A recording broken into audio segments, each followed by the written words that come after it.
ಎಲ್ಲರಿಗೂ ನಮಸ್ಕಾರ. S B wisdom YouTube ಚಾನಲ್ಗೆ ಎಲ್ಲರಿಗೂ ಸ್ವಾಗತ. ಇವತ್ತಿನ ಸೆಷನ್ನಲ್ಲಿ GPSTR ಅಭ್ಯರ್ಥಿಗಳಿಗೆ ವಿಶೇಷವಾಗಿರುವಂತಹ ಒಂದು ತರಗತಿ ಇದು. ಇಲ್ಲಿ ನಾನು 6ನೇ ತರಗತಿ ಭಾಗ 1ರಲ್ಲಿ ಬರುವಂತಹ ಮೊದಲ ಅಧ್ಯಾಯ ಇತಿಹಾಸ ಪರಿಚಯ ಅನ್ನುವಂತಹ ಅಧ್ಯಾಯವನ್ನು ಆಯ್ಕೆ ಮಾಡಿಕೊಂಡಿದ್ದೀನಿ. ಇದರಲ್ಲಿ ಬರುವಂತಹ ಬಹುನಿರೀಕ್ಷಿತ ಬಹು ಆಯ್ಕೆಯ ಪ್ರಶ್ನೋತ್ತರಗಳು ಜೊತೆಗೆ ವಿವರಣಾತ್ಮಕ ಪ್ರಶ್ನೋತ್ತರಗಳನ್ನು ವಿಶ್ಲೇಷಣೆ ಮಾಡ್ತಾ ಹೋಗೋಣ. ಸಮಾಜ ವಿಜ್ಞಾನ ಅಭ್ಯರ್ಥಿಗಳು ಇಲ್ಲಿ ಕಡ್ಡಾಯವಾಗಿ 6ರಿಂದ 12ನೇ ತರಗತಿಯ ಪಠ್ಯಪುಸ್ತಕವನ್ನು ಅಧ್ಯಯನ ಮಾಡಲೇಬೇಕು. ಸೊ ಆ ಒಂದು ಉದ್ದೇಶದಿಂದ ನಾನು ಇವತ್ತು 6ನೇ ತರಗತಿಯ ಮೊದಲ ಅಧ್ಯಾಯವನ್ನು ಆಯ್ಕೆ ಮಾಡ್ಕೊಂಡಿದ್ದೀನಿ. ಈಗ ಇದರಲ್ಲಿ ಬರುವಂತಹ ಪ್ರಶ್ನೋತ್ತರಗಳನ್ನು ವಿಶ್ಲೇಷಣೆ ಮಾಡ್ತಾ ಹೋಗೋಣ. ಅದಕ್ಕಿಂತ ಮುಂಚಿತವಾಗಿ ಇದುವರೆಗೂ ಯಾರು ನಮ್ಮ ಎಸ್ ಬಿ ವಿಸ್ಡಮ್ ಯೂಟ್ಯೂಬ್ ಚಾನಲನ್ನು ಸಬ್ಸ್ಕ್ರೈಬ್ ಮಾಡ್ಕೊಂಡಿಲ್ವೋ ಸಬ್ಸ್ಕ್ರೈಬ್ ಮಾಡಿಕೊಂಡು ಪಕ್ಕದಲ್ಲಿರುವಂತಹ ಬೆಲ್ ಬಟನನ್ನು ಪ್ರೆಸ್ ಮಾಡೋದ್ರ ಮೂಲಕ ನೋಟಿಫೈ ಆಗಿರಿ ಅಂತ ಹೇಳ್ತಾ ಇವತ್ತಿನ ಮೊದಲನೇ ಪ್ರಶ್ನೆಯನ್ನು ನೋಡೋಣ. ಓಕೆ, ಇವತ್ತಿನ ಮೊದಲನೇ ಪ್ರಶ್ನೆಯನ್ನು ಆರಂಭ ಮಾಡೋದಕ್ಕಿಂತ ಮುಂಚಿತವಾಗಿ GPSTR ಪರೀಕ್ಷೆಯನ್ನು ಇದೇ ಮೊಟ್ಟ ಮೊದಲ ಬಾರಿಗೆ ಬರೆಯುವಂತಹ ಅಭ್ಯರ್ಥಿಗಳಿಗೆ ಪತ್ರಿಕೆ ಯಾವ ರೀತಿ ಇರುತ್ತೆ, ಎಷ್ಟು ಅಂಕಗಳಿಗಿರುತ್ತೆ, ನಾವು ಎಷ್ಟು ಅಂಕಗಳನ್ನು ಪಡ್ಕೊಳ್ಬೇಕು ಅನ್ನುವಂತಹ ಮಾಹಿತಿಯನ್ನು ಸಂಕ್ಷಿಪ್ತವಾಗಿ ನೀಡಿ ಅನಂತರ ಮೊದಲನೇ ಪ್ರಶ್ನೆಯನ್ನು ಆರಂಭ ಮಾಡೋಣ. GPSTR ಪತ್ರಿಕೆ 2 ಸಮಾಜ ವಿಜ್ಞಾನ ವಿಷಯಕ್ಕೆ ಸಂಬಂಧಪಟ್ಟಂತೆ ಇರುತ್ತೆ. ಎಷ್ಟು ಅಂಕಗಳಿಗೆ ಇರುತ್ತೆ ಅಂದರೆ 150 ಅಂಕಗಳಿಗೆ ಇರುತ್ತೆ. ಓಕೆ, ಸೊ ಇದರಲ್ಲಿ 50 ಅಂಕಗಳಿಗೆ ನಮಗೆ ಮಲ್ಟಿಪಲ್ ಚಾಯ್ಸ್ ಕ್ವಶನ್ಸ್ ಇರುತ್ತೆ. ಓಕೆ, ಮಲ್ಟಿಪಲ್ ಚಾಯ್ಸ್ ಕ್ವಶನ್ಸ್ ಇರುತ್ತೆ. ಪ್ರತಿಯೊಂದು ಪ್ರಶ್ನೆಗೂ 1 ಅಂಕ, 4 ಆಯ್ಕೆಗಳಿರುತ್ತೆ. ಸೊ ಅಲ್ಲಿ ಈಸಿಯಾಗಿರುವಂತಹ ಪ್ರಶ್ನೆಗಳಿರುತ್ತೆ. ನೀವು 6ರಿಂದ 12ನೇ ತರಗತಿಯ ಪಠ್ಯಪುಸ್ತಕವನ್ನು ಕರೆಕ್ಟಾಗಿ ಅಧ್ಯಯನ ಮಾಡಿದರೆ ನೀವಲ್ಲಿ 45ರಿಂದ 48 ಅಂಕಗಳನ್ನು ಸುಲಭವಾಗಿ ಪಡ್ಕೊಳ್ಬೋದು. ಓಕೆ, ಇಲ್ಲಿ ಬೇರೆ ಯಾವುದೇ ಆಥರ್ ಬುಕ್ಸ್ಗಳನ್ನು ನೀವು ಓದದೇ ಇದ್ದರೂ ನಡೆಯುತ್ತೆ. 6ರಿಂದ 12ನೇ ತರಗತಿಯ ಪಠ್ಯಪುಸ್ತಕವನ್ನು ಕಡ್ಡಾಯವಾಗಿ ಓದಬೇಕಾಗತ್ತೆ. ಇನ್ನು ಉಳಿದಂತಹ 100 ಅಂಕಗಳಿಗೆ ನಮಗೆ ವಿವರಣಾತ್ಮಕ ಪ್ರಶ್ನೋತ್ತರಗಳಿರುತ್ತೆ. ಓಕೆ, 2 ಮತ್ತು 3 ಅಂಕದ ಪ್ರಶ್ನೋತ್ತರಗಳಿರುತ್ತೆ. ಒಟ್ಟು 41 ಪ್ರಶ್ನೋತ್ತರಗಳನ್ನು ಪ್ರಶ್ನೆಗಳನ್ನು ಕೇಳಿರ್ತಾರೆ. ಸೊ ಅದಕ್ಕೆ ನಾವು ಉತ್ತರಿಸಬೇಕಾಗತ್ತೆ. ಓಕೆ, ಸೊ ಅಂತಹ ಪ್ರಶ್ನೋತ್ತರಗಳನ್ನು ಇಂದಿನ ಒಂದು ಸೆಷನ್ನಲ್ಲಿ ನಾನು ಡಿಸ್ಕಷನ್ ಮಾಡ್ತಾ ಇದ್ದೀನಿ. ಜೊತೆಗೆ ಮುಂದಿನ ತರಗತಿಗಳಲ್ಲೂ ಕೂಡ ನಿಮಗೆ ಅಂತಹ ಪ್ರಶ್ನೆಗಳನ್ನು ಆಯ್ಕೆ ಮಾಡಿಕೊಂಡು ತರಗತಿಯನ್ನು ಮಾಡುವಂತಹ ಪ್ರಯತ್ನವನ್ನು ಮಾಡ್ತೀನಿ. ಓಕೆ, ಸೊ ಈಗ ಇದರಲ್ಲಿ ನಾವು ಎಷ್ಟು ಅಂಕಗಳನ್ನು ಪಡ್ಕೊಳ್ಬೇಕು ಅಂದರೆ 75 ಮಾರ್ಕ್ಸ್, 50% ಅಂದರೆ 75 ಮಾರ್ಕ್ಸ್ ಆಗುತ್ತೆ. 75 ಅಂಕಗಳನ್ನು ನಾವು ಪಡ್ಕೊಂಡ್ರೆ ಮಾತ್ರ ನಾವು ಎಲಿಜಿಬಲ್ ಆಗ್ತೀವಿ. ಓಕೆ, 75 ಅಂಕಗಳನ್ನು ಕಡ್ಡಾಯವಾಗಿ ಪಡ್ಕೊಳ್ಬೇಕು. ಹಾಗಾಗಿ ಒಂದು ವ್ಯವಸ್ಥಿತವಾದಂತಹ ರೀತಿಯಲ್ಲಿ ಅಧ್ಯಯನ ಮಾಡ್ತಾ ಹೋಗೋಣ. ಅದಕ್ಕೋಸ್ಕರ ಇವತ್ತಿನಿಂದ ನಾನು 6ನೇ ತರಗತಿಯ ಪಠ್ಯಪುಸ್ತಕದಿಂದ ಪ್ರಶ್ನೋತ್ತರಗಳನ್ನು ಆಯ್ಕೆ ಮಾಡ್ಕೊಂಡಿದ್ದೀನಿ. ಸೊ ಇದನ್ನು ಹಾಗೆ ಮುಂದುವರಿಸ್ಕೊಂಡು ಹೋಗೋಣ. ಓಕೆ, ಸೊ ಈಗ ಇದಿಷ್ಟನ್ನು ಹೇಳ್ತಾ ಇವತ್ತಿನ ಮೊದಲನೇ ಪ್ರಶ್ನೆಯನ್ನು ನೋಡೋಣ. ಮೊದಲನೇ ಪ್ರಶ್ನೆ, ಇತಿಹಾಸ ಎಂದರೇನು? ಇತಿಹಾಸವನ್ನು ಮೊಟ್ಟ ಮೊದಲ ಬಾರಿಗೆ ವೈಜ್ಞಾನಿಕವಾಗಿ ಅಧ್ಯಯನ ಮಾಡಿದಂತಹ ಕೀರ್ತಿ ಯಾರಿಗೆ ಸಲ್ಲುತ್ತದೆ ಅಂತ ಇದೆ. ಇಲ್ಲಿ 2 ಪ್ರಶ್ನೆಗಳಿರೋದ್ರಿಂದ 2 ಅಂಕಗಳಿಗೆ ಕೇಳುವಂತಹ ಪ್ರಶ್ನೆ ಇದು. ಇಲ್ಲಿ ಇತಿಹಾಸ ಅಂದರೆ ಏನು ಅಂತ ನೀವು ಪುಸ್ತಕದಲ್ಲಿ ಹೇಗಿದೆಯೋ ಹಾಗೆ ಬರಿಬೇಕು ಅನ್ನುವಂತಹ ನಿಯಮ ಇಲ್ಲ. ನೀವು ನಿಮ್ಮ ಸ್ವಂತ ವಾಕ್ಯಗಳಲ್ಲಿ ಇತಿಹಾಸ ಅಂದರೆ ಏನು ಅಂತ ಬರೆದ್ರೂ ಕೂಡ ನಡೆಯುತ್ತೆ, ಆದರೆ ಉತ್ತರ ಸರಿಯಾಗಿರಬೇಕು. ಓಕೆ, ಸೊ ಇಲ್ಲಿ ನಾನು ಬರೆದಿರುವಂತಹ ಉತ್ತರ, ಈ ಹಿಂದೆ ನಡೆದು ಹೋದಂತಹ ಸಂಗತಿಗಳನ್ನು ಕ್ರಮಬದ್ಧವಾಗಿ ಹೇಳುವುದನ್ನೇ ನಾವು ಇತಿಹಾಸ ಅಂತ ಹೇಳ್ತೀವಿ. ಇತಿಹಾಸವನ್ನು ಮೊಟ್ಟ ಮೊದಲ ಬಾರಿಗೆ ವೈಜ್ಞಾನಿಕವಾಗಿ ಅಧ್ಯಯನ ಮಾಡಿದಂತಹ ಕೀರ್ತಿ ಗ್ರೀಕರಿಗೆ ಸಲ್ಲುತ್ತದೆ. ಅದರಲ್ಲೂ ಮುಖ್ಯವಾಗಿ ಹೆರೋಡೋಟಸ್ ಅವರನ್ನು ನಾವು ಇತಿಹಾಸದ ಪಿತಾಮಹ ಅಂತ ಹೇಳ್ತೀವಿ. ಸೊ ಆ ಒಂದು ಅಂಶವನ್ನು ಕೂಡ ನೀವು ಇಲ್ಲಿ ಮೆನ್ಷನ್ ಮಾಡ್ಬೋದು. ನಾನಿಲ್ಲಿ ಮಾಡಿಲ್ಲ, ಜಸ್ಟ್ ನಿಮಗೆ ಎಕ್ಸ್ಪ್ಲೇನ್ ಮಾಡುವಾಗ ಹೇಳ್ತಾ ಇರುವಂಥದ್ದು. ಸೊ ಇದಿಷ್ಟನ್ನು ಬರೆದ್ರೆ ನಿಮಗೆ 2 ಅಂಕಗಳು ಸಿಗುತ್ತೆ. ಇಲ್ಲಿ ನಮಗೆ ಇತಿಹಾಸ ಅಂದರೆ ಏನು ಅಂತ ತುಂಬ ಚೆನ್ನಾಗಿ ಗೊತ್ತಿದೆ ಅಂತ ನಾವು ತುಂಬ ಲೆಂದಿಯಾಗಿ ಆನ್ಸರನ್ನು ಬರಿತಾ ಹೋದರೆ ಮುಂದಿನ ಪ್ರಶ್ನೋತ್ತರಗಳಿಗೆ ಉತ್ತರಿಸಲಿಕ್ಕೆ ಸಮಯ ಸಿಗೋದಿಲ್ಲ. ಪ್ರಶ್ನೆಗೆ ಅಚ್ಚುಕಟ್ಟಾಗಿ ಒಂದು ಸರಿಯಾದಂಥ ಉತ್ತರವನ್ನು ಬರೆದ್ರೆ ಸಾಕಾಗುತ್ತೆ. ಒಂದು ಪೇಜ್ ಗಂಟಲೆ ಉತ್ತರ ಬರೀಬೇಕಾಗಿಲ್ಲ. ಅಲ್ಲಿ ನಮಗೆ ಮೆನ್ಷನ್ ಮಾಡಿರ್ತಾರೆ 2 ಅಂಕದ ಪ್ರಶ್ನೋತ್ತರಗಳಾದರೆ 3 ಅಥವಾ 4 ವಾಕ್ಯಗಳಲ್ಲಿ ಉತ್ತರಿಸಿ, 3 ಅಂಕದ ಪ್ರಶ್ನೋತ್ತರಗಳಾದರೆ 5ರಿಂದ 6 ವಾಕ್ಯಗಳಲ್ಲಿ ಉತ್ತರಿಸಿ ಅಂತ. ಸೊ ಅಷ್ಟನ್ನೇ ಬರೆದ್ರೆ ಸಾಕಾಗತ್ತೆ. ಓಕೆ, ಯಾಕಂದರೆ 40ರಿಂದ 41 ಪ್ರಶ್ನೋತ್ತರಗಳಿರುತ್ತೆ. ಸೊ ಅಷ್ಟನ್ನು ನಾವು 2 ಗಂಟೆಯ ಅವಧಿಯಲ್ಲಿ ಉತ್ತರಿಸಬೇಕು. ಸೊ ಅದನ್ನು ನೋಡಿಕೊಂಡು ಉತ್ತರವನ್ನು ಬರೀರಿ. ಓಕೆ, ಸೊ ಈಗ ಈ ಒಂದು ಪ್ರಶ್ನೆಗೆ ಇಷ್ಟು ಉತ್ತರವನ್ನು ಬರೆದ್ರೆ ಸಾಕಾಗುತ್ತೆ. ನೆಕ್ಸ್ಟ್ ಮುಂದಿನ ಪ್ರಶ್ನೋತ್ತರವನ್ನು ನೋಡೋಣ. 2ನೆಯ ಪ್ರಶ್ನೆ, ಇತಿಹಾಸ ಮತ್ತು ಕತೆಗೂ ಇರುವಂತಹ ವ್ಯತ್ಯಾಸವನ್ನು ತಿಳಿಸಿ. 2 ಅಂಕಗಳಿಗೆ ಕೇಳುವಂತಹ ಪ್ರಶ್ನೆ. ಸೊ ಇಲ್ಲಿ ಕತೆ ಮತ್ತು ಇತಿಹಾಸಕ್ಕೆ ಇರುವಂತಹ ವ್ಯತ್ಯಾಸವನ್ನು ನಾವಿಲ್ಲಿ ಮೆನ್ಷನ್ ಮಾಡಬೇಕು. ಮೊದಲನೇ ಒಂದು ಪಾಯಿಂಟ್ ಕತೆಗೆ ಸಂಬಂಧಪಟ್ಟಂತೆ ಕಥೆಯಲ್ಲಿ ಕಾಲದ ಬಗ್ಗೆ ಆಗಲಿ, ಸ್ಥಳದ ಬಗ್ಗೆ ಆಗಲಿ ಅಥವಾ ಘಟನೆಯ ಬಗ್ಗೆ ಸ್ಪಷ್ಟವಾದಂತಹ ಮಾಹಿತಿ ನಮಗೆ ಸಿಗೋದಿಲ್ಲ. ಆದರೆ ಇತಿಹಾಸದಲ್ಲಿ ಕಾಲ, ಸ್ಥಳ ಮತ್ತು ಘಟನೆಯ ಬಗ್ಗೆ ಸ್ಪಷ್ಟವಾದಂತಹ ಮತ್ತು ಸರಿಯಾದಂತಹ ಮಾಹಿತಿ ನಮಗೆ ಸಿಗುತ್ತೆ.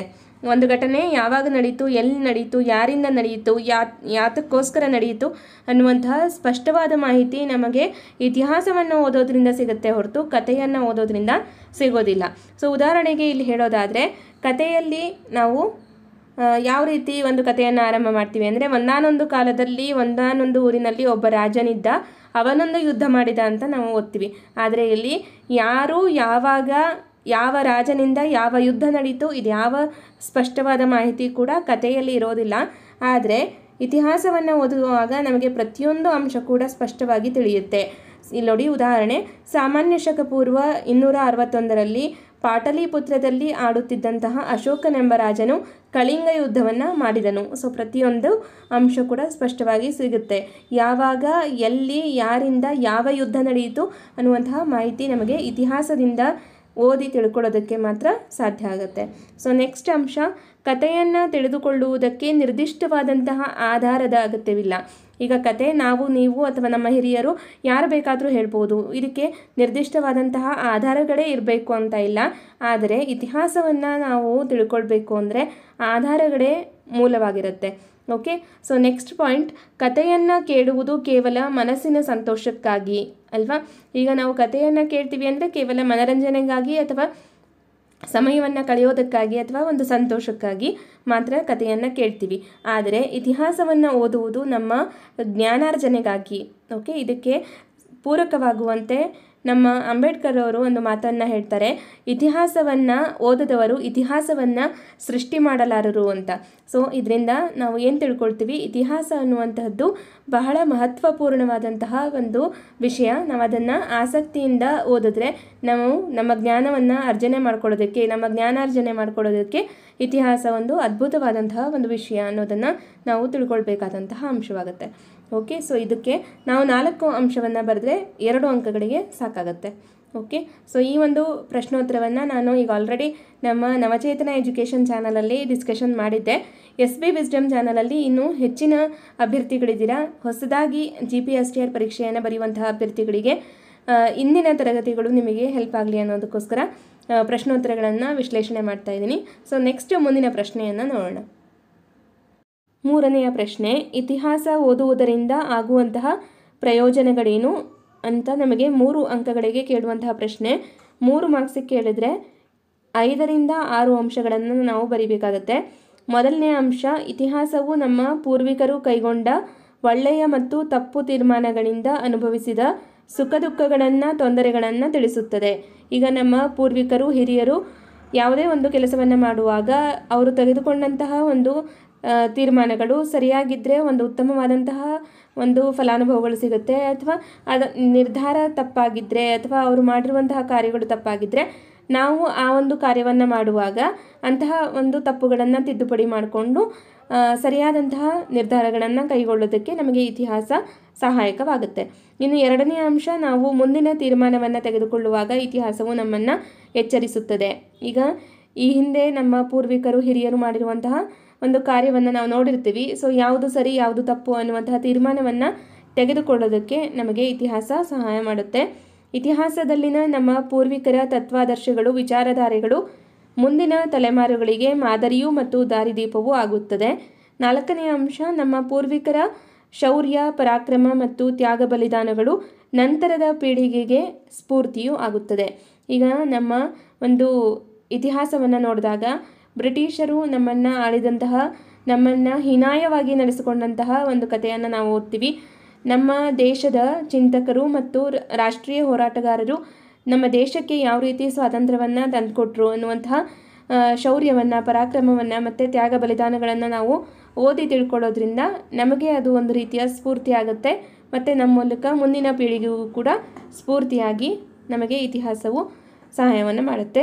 ಜೊತೆಗೆ ಇಷ್ಟೇ ಅಲ್ಲದೆ ನಮ್ಮ ಸಂಸ್ಕೃತಿ ಪರಂಪರೆಯನ್ನು ಪರಿಚಯಿಸುವ ಮೂಲಕ ನಮಗೆ ನಮ್ಮ ದೇಶದ ಬಗ್ಗೆ ಮತ್ತು ನಮ್ಮ ಸಂಸ್ಕೃತಿ ಪರಂಪರೆಯ ಬಗ್ಗೆ ಅಭಿಮಾನ ಮತ್ತು ಗೌರವವನ್ನು ಇತಿಹಾಸವು ಮೂಡಿಸುತ್ತದೆ ಅನ್ನುವಂತಹ 5 ಅಂಶವನ್ನು ಬರೆದ್ರೆ ಸಾಕಾಗುತ್ತೆ. ಓಕೆ. ಸೊ ಈಗ ಈ ಒಂದು ಪ್ರಶ್ನೆಯನ್ನು ಕೇಳಿದರೆ ಈ ರೀತಿ ನಾವು ಪಾಯಿಂಟ್ ವೈಸ್ ಉತ್ತರವನ್ನು ಬರೆದ್ರೆ ಉತ್ತರ ಹೆಚ್ಚು ಸೂಕ್ತವಾಗಿರುತ್ತೆ ಮತ್ತು ಸಂಪೂರ್ಣ ಅಂಕವನ್ನು ನಾವು ಪಡ್ಕೊಳ್ಬೋದು. ಓಕೆ, ಸೊ ಈಗ ನೆಕ್ಸ್ಟ್ ಮುಂದಿನ ಪ್ರಶ್ನೆಯನ್ನು ನೋಡೋಣ. 4ನೆಯ ಪ್ರಶ್ನೆ, ಆಧಾರಗಳು ಎಂದರೇನು? ಇತಿಹಾಸದ ಆಧಾರಗಳಲ್ಲಿ ಎಷ್ಟು ವಿಧಗಳು, ಅವು ಯಾವುವು ಅಂತ ಇದೆ. ಮೊದಲನೇದಾಗಿ ಆಧಾರಗಳು ಅಂದರೆ ಏನು ಅಂತ ನಾವು ಬರೀಬೇಕು. ಇತಿಹಾಸವನ್ನು ತಿಳಿದುಕೊಳ್ಳಲಿಕ್ಕೆ, ಅಧ್ಯಯನ ಮಾಡಲಿಕ್ಕೆ ಇರುವಂತಹ ಮೂಲಗಳನ್ನು ನಾವು ಆಧಾರಗಳು ಎಂದು ಕರೆಯುತ್ತೇವೆ. ಓಕೆ, ಸೊ ಈಗ ಇತಿಹಾಸದ ಆಧಾರಗಳಲ್ಲಿ ಎಷ್ಟು ವಿಧಗಳಿದೆ ಅಂತ ಪ್ರಶ್ನೆ ಇದೆ. ಇತಿಹಾಸದ ಆಧಾರಗಳಲ್ಲಿ ಪ್ರಮುಖವಾಗಿ ಎರಡು ವಿಧಗಳಿವೆ. ಮೊದಲನೇದು ಸಾಹಿತ್ಯ ಆಧಾರಗಳು, ಎರಡನೇದಾಗಿ ಪುರಾತತ್ವ ಆಧಾರಗಳು. ಸೊ ಇದಿಷ್ಟನ್ನು ಬರೆದ್ರೆ ಸಾಕಾಗುತ್ತೆ, ಯಾಕಂದರೆ ಪ್ರಶ್ನೆಯನ್ನು ಕರೆಕ್ಟಾಗಿ ನೋಡ್ಕೊಳ್ಬೇಕು. ಇಲ್ಲಿ ನೋಡಿ, ಆಧಾರಗಳು ಎಂದರೇನು ಅಂತ ಇದೆ. ಸೊ ಆಧಾರಗಳು ಎಂದರೇನು ಅಂತ ನಾವು ಇಲ್ಲಿ ಬರೆದಿದ್ದೀವಿ, ಹೌದಾ. ಸೊ ನೆಕ್ಸ್ಟ್ ಅವ್ರು ಕೇಳಿರೋದೇನು, ಇತಿಹಾಸದ ಆಧಾರಗಳಲ್ಲಿ ಎಷ್ಟು ವಿಧಗಳಿದೆ ಅಂತ ಕೇಳಿದ್ದಾರೆ. ಎಷ್ಟು ವಿಧಗಳಿದೆ ಅನ್ನೋದನ್ನು ಬರೀಬೇಕು. ಅವು ಯಾವುವು ಅಂತ ಕೇಳಿದ್ದಾರೆ. ಸೊ ಅದು ಯಾವುದು ಅನ್ನೋದನ್ನು ಮೆನ್ಷನ್ ಮಾಡಿದರೆ ಸಾಕು. ಅದನ್ನು ವಿವರಿಸಿ ಅಂತ ನಮಗೇನು ಕೇಳಿಲ್ಲ, ಸೊ ಅದನ್ನು ಬರೆಯುವಂತಹ ಅವಶ್ಯಕತೆ ಇಲ್ಲ. 2 ಅಂಕಗಳಿಗೆ ಕೇಳೋದಾದರೆ ಅದು ಯಾವುದು ಅಂತ ಅಷ್ಟೇ ಕೇಳ್ತಾರೆ. ಒಂದು ವೇಳೆ 3 ಅಂಕಗಳಿಗೆ ಕೇಳೋದಾದರೆ ಅದನ್ನು ವಿವರಿಸಿ ಬರೀರಿ ಅಂತ ಕೇಳ್ತಾರೆ. ಆಗ ಸಾಹಿತ್ಯ ಆಧಾರಗಳಂದರೆ ಏನು ಅಂತ ಬರೀಬೇಕು, ಪುರಾತತ್ವ ಆಧಾರಗಳು ಅಂದರೆ ಏನು ಅಂತ 1 ಅಥವಾ 2 ಸೆಂಟೆನ್ಸಲ್ಲಿ ನೀವು ಬರೀಬೇಕಾಗುತ್ತೆ. ಓಕೆ, ಸೊ ಈಗ ನೆಕ್ಸ್ಟ್ ಮುಂದಿನ ಪ್ರಶ್ನೆಯನ್ನು ನೋಡೋಣ. 5ನೆಯ ಪ್ರಶ್ನೆ, ಸಾಹಿತ್ಯ ಆಧಾರಗಳೆಂದರೇನು? ಅವುಗಳಲ್ಲಿ ಎಷ್ಟು ವಿಧ ಮತ್ತು ಅವು ಯಾವುವು ಅಂತ ಇದೆ. ಇಲ್ಲಿ ಸಾಹಿತ್ಯ ಆಧಾರಗಳು ಅಂತ ಅಂದರೆ ಬರವಣಿಗೆ ಅಥವಾ ಬಾಯಿಂದ ಬಾಯಿಗೆ ಹರಿದು ಬಂದಿರುವಂತಹ ಸಂಗತಿಗಳನ್ನು ನಾವು ಸಾಹಿತ್ಯ ಆಧಾರಗಳು ಅಂತ ಹೇಳ್ತೀವಿ. ಸಾಹಿತ್ಯ ಆಧಾರಗಳಲ್ಲಿ ಪ್ರಮುಖವಾಗಿ 2 ವಿಧ. ಒಂದು ಲಿಖಿತ ಸಾಹಿತ್ಯ ಮತ್ತು ಮೌಖಿಕ ಸಾಹಿತ್ಯ. ಲಿಖಿತ ಸಾಹಿತ್ಯ ಅಂದರೆ ಏನು, ಅದನ್ನು ವಿವರಿಸಿ ಬರೀಲಿಕ್ಕೆ ನಮಗೆ 2 ಅಥವಾ 3 ಅಂಕದ ಪ್ರಶ್ನೆಯನ್ನಾಗಿ ಕೇಳ್ಬೋದು. ಸೊ ಅದನ್ನು ಕೂಡ ನೆಕ್ಸ್ಟ್ ಪ್ರಶ್ನೆ ಮಾಡಿದ್ದೀನಿ, ಅದನ್ನು ನೋಡೋಣ. ಒಂದು ವೇಳೆ ಇದೇ ಪ್ರಶ್ನೆಯಲ್ಲಿ ನಮಗೆ 3 ಅಂಕಕ್ಕೂ ಕೂಡ ಇದನ್ನೇ ನಮಗೆ ಟ್ವಿಸ್ಟ್ ಮಾಡಿ ಕೇಳ್ಬೋದು. ಸಾಹಿತ್ಯ ಆಧಾರಗಳೆಂದರೇನು, ಅವುಗಳಲ್ಲಿ ಎಷ್ಟು ವಿಧ, ಅದನ್ನು ವಿವರಿಸಿ ಅಂತ ಕೇಳಿದರೆ ನೀವು ಲಿಖಿತ ಸಾಹಿತ್ಯದ ಮುಂದೆ ಇಲ್ಲಿ ವಿವರಣೆಯನ್ನು ಬರೀಬೇಕಾಗತ್ತೆ. ಲಿಖಿತ ಸಾಹಿತ್ಯ ಅಂದರೆ ಬರವಣಿಗೆ ರೂಪದಲ್ಲಿರುವಂತಹ ಸಾಹಿತ್ಯವನ್ನು ನಾವು ಲಿಖಿತ ಸಾಹಿತ್ಯ ಅಂತ ಹೇಳ್ತೀವಿ. ಇನ್ನು ಮೌಖಿಕ ಸಾಹಿತ್ಯ ಅಂದರೆ ಬಾಯಿಂದ ಬಾಯಿಗೆ ಹರಿದು ಬಂದಿರುವಂತಹ ಒಂದು ಸಾಹಿತ್ಯದ ಪ್ರಕಾರವನ್ನು ಮೌಖಿಕ ಸಾಹಿತ್ಯ ಅಂತ ಹೇಳ್ತೀವಿ. ಉದಾಹರಣೆ ಹೇಳೋದಾದರೆ ಜನಪದ ಗೀತೆಗಳಾಗಿರ್ಬೋದು, ಲಾವಣಿಗಳಾಗಿರ್ಬೋದು. ಸೊ ಈ ರೀತಿ ಉದಾಹರಣೆಯನ್ನು ಕೊಟ್ಟು ಬರೆದಾಗ ನಮ್ಮ ಉತ್ತರ ಹೆಚ್ಚು ತೂಕವಾಗಿರುತ್ತೆ ಮತ್ತು ನಮಗೆ ಸಂಪೂರ್ಣ ಅಂಕಗಳು ಸಿಗುವಂತಹ ಸಾಧ್ಯತೆ ಇರುತ್ತೆ. ಓಕೆ, ಸೊ ಈಗ ನೆಕ್ಸ್ಟ್ ಮುಂದಿನ ಪ್ರಶ್ನೆಯನ್ನು ನೋಡೋಣ. 6ನೆಯ ಪ್ರಶ್ನೆ, ಲಿಖಿತ ಸಾಹಿತ್ಯ ಎಂದರೇನು? ಉದಾಹರಣೆ ಕೊಡಿ ಅಂತ ಇದೆ. ಇಲ್ಲಿ ಲಿಖಿತ ಸಾಹಿತ್ಯ ಅಂದರೆ ಬರವಣಿಗೆ ರೂಪದಲ್ಲಿ ಇರುವಂತಹ ಸಾಹಿತ್ಯವನ್ನು ನಾವು ಲಿಖಿತ ಸಾಹಿತ್ಯ ಎಂದು ಕರೆಯುತ್ತೇವೆ. ಉದಾಹರಣೆ ಹೇಳೋದಾದರೆ ಕೌಟಿಲ್ಯನ ಅರ್ಥಶಾಸ್ತ್ರ ಮತ್ತು ಜೇಮ್ಸ್ ಮಿಲ್ ಬರೆದಿರುವಂತಹ ಹಿಸ್ಟ್ರಿ ಆಫ್ ಇಂಡಿಯಾ. ಸೊ ಇಲ್ಲಿ ನಾನು 2 ಈ ಉದಾಹರಣೆಗಳನ್ನು ಯಾಕೆ ತಗೊಂಡೆ ಅಂತ ಅಂದರೆ, ಲಿಖಿತ ಸಾಹಿತ್ಯದಲ್ಲಿ ನಾವು ಪ್ರಮುಖವಾಗಿ 2 ವಿಧಗಳನ್ನು ನೋಡ್ತೀವಿ, ದೇಶೀಯ ಸಾಹಿತ್ಯ ಮತ್ತು ವಿದೇಶೀಯ ಸಾಹಿತ್ಯ ಅಂತ. ಸೊ ಇಲ್ಲಿ ಇದು ದೇಶೀಯ ಸಾಹಿತ್ಯಕ್ಕೆ ಉದಾಹರಣೆ ಆದರೆ ಇದು ವಿದೇಶೀಯ ಸಾಹಿತ್ಯಕ್ಕೆ ಉದಾಹರಣೆ ಆಗುವಂಥದ್ದು. ಸೊ ಇದೇ ಒಂದು ಪ್ರಶ್ನೆಯನ್ನು ಮತ್ತೆ ಟ್ವಿಸ್ಟ್ ಮಾಡಿ ಯಾವ ರೀತಿ ಕೇಳ್ತಾರೆ ಅಂದರೆ, ಇಲ್ಲಿ ಲಿಖಿತ ಸಾಹಿತ್ಯ ಎಂದರೇನು ಅಂತ ಕೊಟ್ಟು ಅದರಲ್ಲಿ ಎಷ್ಟು ವಿಧಗಳು, ಅವು ಯಾವುವು, ವಿವರಿಸಿ ಅಂತ ಕೇಳ್ಬೋದು. ಲಿಖಿತ ಸಾಹಿತ್ಯ ಅಂದರೆ ಬರವಣಿಗೆ ರೂಪದಲ್ಲಿರುವಂತಹ ಸಾಹಿತ್ಯವನ್ನು ನಾವು ಲಿಖಿತ ಸಾಹಿತ್ಯ ಅಂತ ಕರಿತೀವಿ. ಸೊ ಇದೇ ಒಂದು ಉತ್ತರವನ್ನು ಬರೀಬೇಕು. ಎಷ್ಟು ವಿಧಗಳು ಅಂದರೆ 2 ವಿಧಗಳು. ಯಾವುದು ಅಂದರೆ ದೇಶೀಯ ಸಾಹಿತ್ಯ ಮತ್ತು ವಿದೇಶೀಯ ಸಾಹಿತ್ಯ. ಓಕೆ, ದೇಶೀಯ ಸಾಹಿತ್ಯಕ್ಕೆ ಒಂದು ಉದಾಹರಣೆಯನ್ನು ಕೊಡಿ ಅಂತ ಕೇಳಿದರೆ ಕೌಟಿಲ್ಯನ ಅರ್ಥಶಾಸ್ತ್ರ ಬರೀರಿ. ವಿದೇಶೀಯ ಸಾಹಿತ್ಯಕ್ಕೆ ಒಂದು ಉದಾಹರಣೆ ಹೇಳೋದಾದರೆ ಜೇಮ್ಸ್ ಮಿಲ್ ಬರೆದಿರುವಂತಹ ಹಿಸ್ಟ್ರಿ ಆಫ್ ಇಂಡಿಯಾ. ಸೊ ಯಾವುದೇ ಒಂದು ಕೃತಿಯನ್ನಾದರೂ ಬರಿಬೋದು. ಅಲ್ಲಿ ದೇಶೀಯ ಸಾಹಿತ್ಯ ಯಾವುದು, ವಿದೇಶೀಯ ಸಾಹಿತ್ಯ ಯಾವುದು ಅನ್ನೋದನ್ನು ನೋಡಿಕೊಂಡು ಉತ್ತರವನ್ನು ಬರಿತಾ ಹೋಗಿ. ಸೊ ಇದೇ ಉತ್ತರವನ್ನು ಬರಿಬೇಕು, ಹೀಗೆ ಬರಿಬೇಕು ಅಂತ ಇಲ್ಲ. ಪ್ರತಿಯೊಬ್ಬರ ಉತ್ತರ ಬರೆಯುವಂತಹ ಶೈಲಿ ಕೂಡ ಬೇರೆ ಬೇರೆ ಆಗಿರುತ್ತೆ. ನಾನು ನನ್ನದೇ ಆಗಿರುವಂತಹ ಶೈಲಿಯಲ್ಲಿ ನಿಮಗೆ ಉತ್ತರಿಸುವಂತಹ ಒಂದು ಪ್ರಯತ್ನವನ್ನು ಮಾಡ್ತಾ ಇದ್ದೀನಿ. ಓಕೆ, ಸೊ ಈಗ ನೆಕ್ಸ್ಟ್ ಮುಂದಿನ ಪ್ರಶ್ನೆಯನ್ನು ನೋಡೋಣ. 7ನೆಯ ಪ್ರಶ್ನೆ, ಪುರಾತತ್ವ ಆಧಾರಗಳು ಎಂದರೇನು? ಉದಾಹರಣೆ ಕೊಡಿ ಅಂತ ಇದೆ. ಇತಿಹಾಸದ ಆಧಾರಗಳಲ್ಲಿ ನಾವು 2 ವಿಧಗಳನ್ನು ನೋಡಿದ್ವಿ. ಒಂದು ಸಾಹಿತ್ಯ ಆಧಾರಗಳು, ಮತ್ತೊಂದು ಪುರಾತತ್ವ ಆಧಾರಗಳು. ಸೊ ಪುರಾತತ್ವ ಆಧಾರಗಳು ಅಂತ ಅಂದರೆ ಹಿಂದಿನ ಮಾನವರು ನಿರ್ಮಿಸಿದ ಮತ್ತು ಬಳಸಿದ ಭೌತಿಕ ವಸ್ತುಗಳ ಅವಶೇಷಗಳೇ ಪುರಾತತ್ವ ಆಧಾರಗಳು. ಓಕೆ, ಸೊ ಇದನ್ನು ನಾವು ಉದಾಹರಣೆ ಮೂಲಕ ಹೇಳೋದಾದರೆ, ಉದಾಹರಣೆಗೆ ನಾಣ್ಯಗಳು, ಹಿಂದೆ ಜನರು ಬಳಸಿ ಬಿಟ್ಟು ಹೋದಂತಹ ನಾಣ್ಯಗಳಾಗಿರ್ಬೋದು, ಅಥವಾ ಮಡಕೆ ಚೂರುಗಳಾಗಿರ್ಬೋದು, ಶಾಸನಗಳು, ಸ್ಮಾರಕಗಳು ಇತ್ಯಾದಿಗಳೆಲ್ಲವೂ ಕೂಡ ಪುರಾತತ್ವ ಆಧಾರಗಳಿಗೆ ಉದಾಹರಣೆ ಆಗುವಂಥದ್ದು. ಸೊ ಇದನ್ನು ನಮಗೆ 2 ಅಂಕಕ್ಕೆ ಕೇಳುವಂತಹ ಪ್ರಶ್ನೆ. ಸೊ ಇದನ್ನು ನೋಟ್ ಮಾಡ್ಕೊಳ್ಳಿ. ಓಕೆ, ಸೊ ಈಗ ನೆಕ್ಸ್ಟ್ ಮುಂದಿನ ಪ್ರಶ್ನೆಯನ್ನು ನೋಡೋಣ. 8ನೆಯ ಪ್ರಶ್ನೆ, ಉತ್ಖನನ ಎಂದರೇನು? ಉತ್ಖನನವನ್ನು ಹೇಗೆ ಮಾಡಲಾಗುತ್ತದೆ ತಿಳಿಸಿ ಅಂತ ಇದೆ. ವೆರಿ ಇಂಪಾರ್ಟೆಂಟ್ ಕ್ವಶನ್ ಇದು. ನಮಗೆ GPSTR ಪರೀಕ್ಷೆಯಲ್ಲಿ ಕೇಳುವಂತಹ ಸಾಧ್ಯತೆ ಇದೆ. ಉತ್ಖನನ ಅಂದರೆ ಏನು? ಈಗ ಆಲ್ರೆಡಿ ಪುರಾತತ್ವ ಆಧಾರಗಳು ಅಂದರೆ ಏನು ಅಂತ ನೋಡಿದ್ವಿ. ಪುರಾತತ್ವ ಆಧಾರಗಳು ಅಂದರೆ ಹಿಂದಿನ ಮಾನವರು ನಿರ್ಮಿಸಿದಂತಹ ಮತ್ತು ಬಳಸಿ ಬಿಟ್ಟು ಹೋದಂತಹ ಭೌತಿಕ ವಸ್ತುಗಳನ್ನು, ಅವಶೇಷಗಳನ್ನು ನಾವು ಪುರಾತತ್ವ ಆಧಾರಗಳು ಅಂತ ನೋಡಿದ್ವಿ. ಸೊ ಈ ರೀತಿಯ ಭೌತಿಕ ವಸ್ತುಗಳು, ಅವಶೇಷಗಳು ನಮಗೆ ಹೇಗೆ ಸಿಕ್ಕಿದ್ದು ಅಂತ ಅಂದರೆ ಅದು ಉತ್ಖನನದ ಮೂಲಕ ಸಿಕ್ಕಿರುವಂಥದ್ದು. ಸೊ ಹಾಗಾದರೆ ಉತ್ಖನನ ಅಂದರೆ ಏನು ಅಂತ ಕೇಳಿದಾಗ ನಾವು ಈ ರೀತಿ ಉತ್ತರವನ್ನು ಬರೀಬೇಕಾಗತ್ತೆ. ಮಾನವನ ಪ್ರಾಚೀನ ಅವಶೇಷ ಅಥವಾ ಪಳೆಯುಳಿಕೆಗಳನ್ನು ಹೊರತೆಗೆಯಲು ನಡೆಸುವಂತಹ ವೈಜ್ಞಾನಿಕವಾದಂತಹ ಭೂ ಅಗೆತವನ್ನು ನಾವು ಉತ್ಖನನ ಅಂತ ಹೇಳ್ತೀವಿ. ಸೊ ಉತ್ಖನನವನ್ನು ಯಾವ ರೀತಿ ಮಾಡಲಾಗುತ್ತೆ ಅಂತ ಪ್ರಶ್ನೆ ಇದೆ. ಬ್ರಷ್, ಕರಣೆ, ಚಾಕು, ಮರದ ದಬ್ಬಳದಂತಹ ಮೊನಚಾದ ಸಾಧನಗಳನ್ನು ಬಳಸಿ ನಿಧಾನವಾಗಿ ಮಣ್ಣಿನ ಪದರುಗಳನ್ನು ಸರಿಸುತ್ತಾರೆ. ಆ ಮಣ್ಣಿನಲ್ಲಿ ಸಿಗುವ ಮಡಕೆ ಚೂರು, ನಾಣ್ಯ, ಮಣಿ, ಹರಳು, ಎಲುಬು ಮೊದಲಾದ ಅವಶೇಷಗಳನ್ನು ಹೊರತೆಗೆದು ಅಧ್ಯಯನಕ್ಕೆ ಒಳಪಡಿಸಲಾಗುತ್ತದೆ ಅಂತ ಇದೆ. ಓಕೆ, ಸೊ ಇಲ್ಲಿ ಯಾವ ರೀತಿ ಮಾಡಲಾಗತ್ತೆ? ಇಲ್ಲಿ ಬ್ರಷ್, ಓಕೆ, ಇವೆಲ್ಲ ಸಾಧನಗಳು, ಉತ್ಖನನ ಮಾಡಲಿಕ್ಕೆ ಬಳಸುವಂತಹ ಸಾಧನಗಳಿವು. ಬ್ರಷ್, ಕರಣೆ, ಚಾಕು, ಮರದ ದಬ್ಬಳದಂತಹ ಮೊನಚಾಗಿರುವಂತಹ ಸಾಧನಗಳನ್ನು ಬಳಸಿ ಮಣ್ಣಿನಲ್ಲಿ ಅಡಗಿರುವಂತಹ ನಾಣ್ಯಗಳಾಗಿರ್ಬೋದು, ಮಣಿ, ಹರಳು, ಎಲುಬು ಮುಂತಾದ ಅವಶೇಷಗಳನ್ನು ಹೊರತೆಗೆದು ಅವುಗಳನ್ನು ನಾವು ಆಧಾರಗಳನ್ನಾಗಿಟ್ಕೊಂಡು ಇತಿಹಾಸವನ್ನು ಅಧ್ಯಯನ ಮಾಡ್ತಾ ಹೋಗ್ತೀವಿ. ಸೊ ಈ ರೀತಿಯಾಗಿ ಇತಿಹಾಸವನ್ನು ಅಧ್ಯಯನ ಮಾಡಲಿಕ್ಕೆ ಉತ್ಖನನ ಅನ್ನುವಂತಹ ಒಂದು ಪ್ರಕ್ರಿಯೆ ಬಹಳ ಮುಖ್ಯವಾಗಿರುತ್ತೆ. ಸೊ ಆ ಮೂಲಕ ನಾವು ಪುರಾತತ್ವ ಆಧಾರಗಳನ್ನು ನೋಡ್ತೀವಿ, ಆ ಮೂಲಕ ಇತಿಹಾಸವನ್ನು ಅಧ್ಯಯನ ಮಾಡ್ತಾ ಹೋಗ್ತಾ ಇದ್ದೀವಿ. ಓಕೆ, ಸೊ ಈಗ ನೆಕ್ಸ್ಟು ಮುಂದಿನ ಪ್ರಶ್ನೆಯನ್ನು ನೋಡೋಣ. ಈಗ ಇದುವರೆಗೂ ನಾವು ವಿವರಣಾತ್ಮಕ ಪ್ರಶ್ನೋತ್ತರಗಳನ್ನು ವಿಶ್ಲೇಷಣೆ ಮಾಡಿದ್ವಿ. ನೆಕ್ಸ್ಟು ಬಹು ಆಯ್ಕೆಯ ಪ್ರಶ್ನೋತ್ತರಗಳು, ಇದೇ ಅಧ್ಯಾಯದಲ್ಲಿ ಬರುವಂತಹ ಒಂದು ವಿಷಯಗಳ ಮೇಲೆ ಬಹು ಆಯ್ಕೆಯ ಪ್ರಶ್ನೋತ್ತರಗಳನ್ನು ಯಾವ ರೀತಿ ಕೇಳ್ಬೋದು ಅನ್ನೋದನ್ನು ನೋಡ್ತಾ ಹೋಗೋಣ. ಮೊದಲನೇ ಪ್ರಶ್ನೆ, ಈ ಕೆಳಗಿನವುಗಳಲ್ಲಿ ಪುರಾತತ್ವ ಆಧಾರಗಳು ಯಾವುವು ಅನ್ನೋದನ್ನು ನಾವಿಲ್ಲಿ ಆಯ್ಕೆ ಮಾಡಬೇಕು. ಆಪ್ಷನ್ಸ್: ಸ್ಮಾರಕಗಳು, ನಾಣ್ಯಗಳು, ಶಾಸನಗಳು, ಮೇಲಿನ ಎಲ್ಲವೂ ಅಂತ ಇದೆ. ಇಲ್ಲಿ ಸ್ಮಾರಕಗಳು, ನಾಣ್ಯಗಳು ಮತ್ತು ಶಾಸನಗಳು ಇವೆಲ್ಲವೂ ಕೂಡ ಪುರಾತತ್ವ ಆಧಾರಗಳು.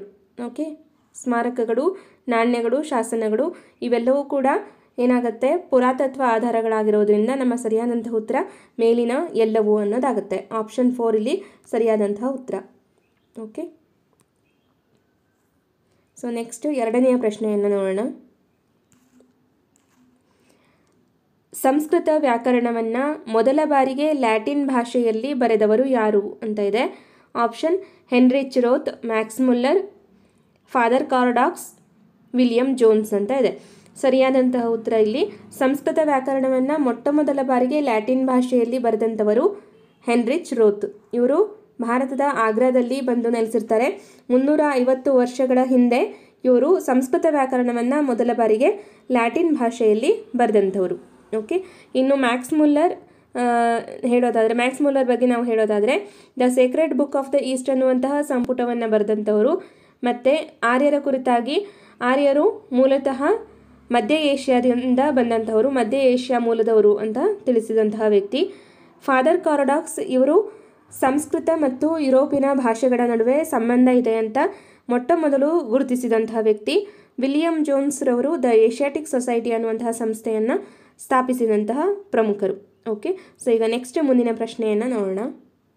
3ನೆಯ ಪ್ರಶ್ನೆ, ಸಂಸ್ಕೃತ ಮತ್ತು ಯುರೋಪಿನ ಭಾಷೆಗಳ ನಡುವೆ ಸಂಬಂಧವಿದೆ ಎಂಬುದನ್ನು ಮೊದಲು ಗುರುತಿಸಿದವರು ಯಾರು ಅಂತ ಇದೆ. ಈಗ ಆಲ್ರೆಡಿ ನಿಮಗೆ ಎಕ್ಸ್ಪ್ಲೈನ್ ಮಾಡುವಾಗ ತಿಳಿಸಿದೆ. Option: Heinrich Roth, Max Muller, Father Coeurdoux, William Jones ಅಂತ ಇದೆ. ಸರಿಯಾದಂತಹ ಉತ್ತರ ಫಾದರ್ ಕಾರಡಾಕ್ಸ್. ಫಾದರ್ ಕಾರಡಾಕ್ಸ್ ರವರು ಸಂಸ್ಕೃತ ಮತ್ತು ಯುರೋಪಿನ ಭಾಷೆಗಳ ನಡುವೆ ಸಂಬಂಧವಿದೆ ಅಂತ ಮೊಟ್ಟ ಮೊದಲು ಗುರುತಿಸಿದಂತಹ ವ್ಯಕ್ತಿಯಾಗಿರುತ್ತಾರೆ. ಓಕೆ, ಸೊ ನೆಕ್ಸ್ಟು 4ನೆಯ ಪ್ರಶ್ನೆ, ವೆರಿ ಇಂಪಾರ್ಟೆಂಟ್ ಕ್ವಶನ್ ಇದು, ಮೋಸ್ಟ್ ರಿಪೀಟೆಡ್ ಕ್ವಶನ್.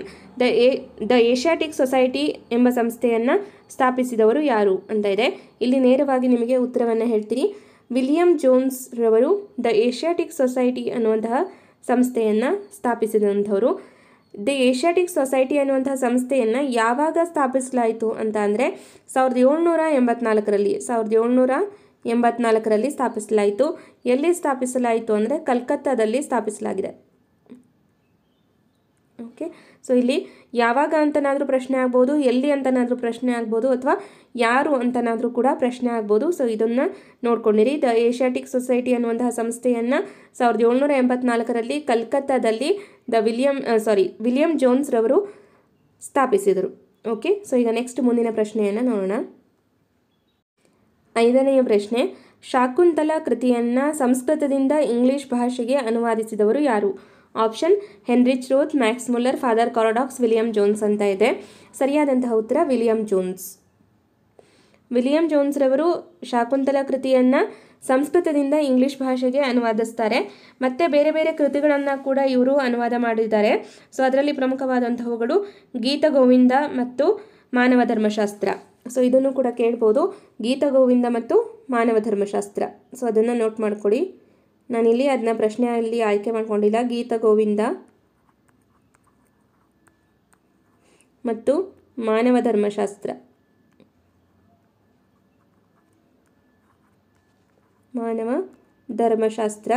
ಅನ್ನುವಂತಹ ಕೃತಿಯನ್ನು ಕೂಡ ಇವರು ಸಂಸ್ಕೃತದಿಂದ ಇಂಗ್ಲಿಷ್ ಭಾಷೆಗೆ ಅನುವಾದ ಮಾಡಿದ್ದಾರೆ. ಓಕೆ, ಸೊ ಈಗ ನೆಕ್ಸ್ಟ್ 6ನೆಯ ಪ್ರಶ್ನೆಯನ್ನು ನೋಡೋಣ. 6ನೆಯ ಪ್ರಶ್ನೆ, ಈ ಕೆಳಗಿನ ಹೇಳಿಕೆಗಳಲ್ಲಿ ಯಾವ ಹೇಳಿಕೆ ಸರಿಯಾಗಿದೆ? ಮೊದಲನೇ ಹೇಳಿಕೆ, ಮ್ಯಾಕ್ಸ್ ಮುಲ್ಲರ್ ರವರು Sacred book of the East ಎಂಬ ಸಂಪುಟವನ್ನು ಬರೆದಿದ್ದಾರೆ. 2ನೇ ಹೇಳಿಕೆ, James mill history of India ಎಂಬ ಸಂಪುಟವನ್ನು ರಚಿಸಿದರು ಅಂತ ಇದೆ.